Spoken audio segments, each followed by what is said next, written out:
大家好，我是阿尔卑斯户外店长。今天呢，来向各位介绍说明 Dometic CX35575这两个系列的行动冰箱的上盖更换开盖方式的一个做法。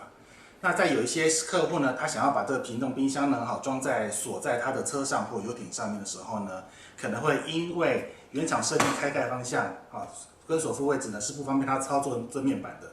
这时候呢，我们就可以把上盖换个方向，从这边开呢换到这边来开。那换的方式也很简单哈，我们就要准备的是4 mini 的6角扳手，好就可以了，就可以把板面的这个铰链的螺丝把它拆下来。现在向各位示范一下如何把上盖先把它拔下来。我们打开之后呢，就继续往后凹，往后凹，它就下来了。好，它就搬下来了。接下来呢，把上盖放到另外的地方。我们就要拿出我们的，就要用4 mini 的6角扳手，好，把这个铰链的这个螺丝把它卸下来。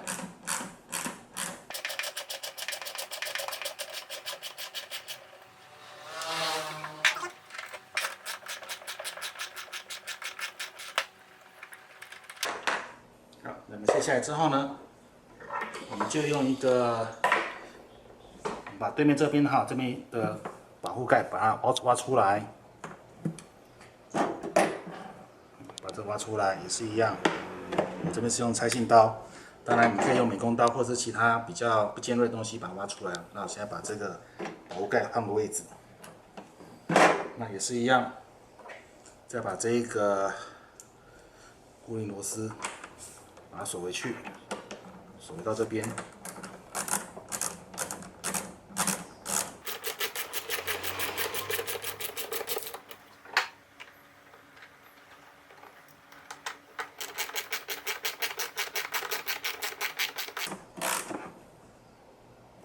好，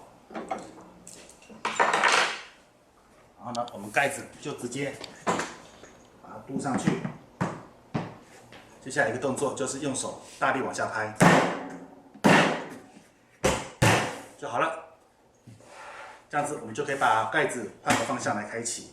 那当我们在固定在露营车或者是在游艇上面的时候呢，就可以配合一些操作方向来去更改到所需要的一个开盖方向位置。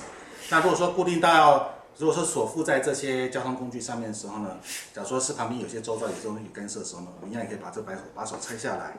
那这时候就是要准备5 mini 的6角螺丝，把这边卸下来之后，好，这个把手就可以拆下来了。但是如果说今天假如说我们的行动冰箱是会搬来搬去的话呢，那这个把手就还是留着，不要去把它做拆除动作。好，那今天介绍 Dometic CX355跟75这两个型号的行动冰箱的上盖的更换方式，到这边告一段落。但是呢 ，CX35呢跟45这两个型号呢，它的上盖开启方向是不能做变更的，只有55以上的型号才可以做这变更。好，介绍到这边，谢谢各位。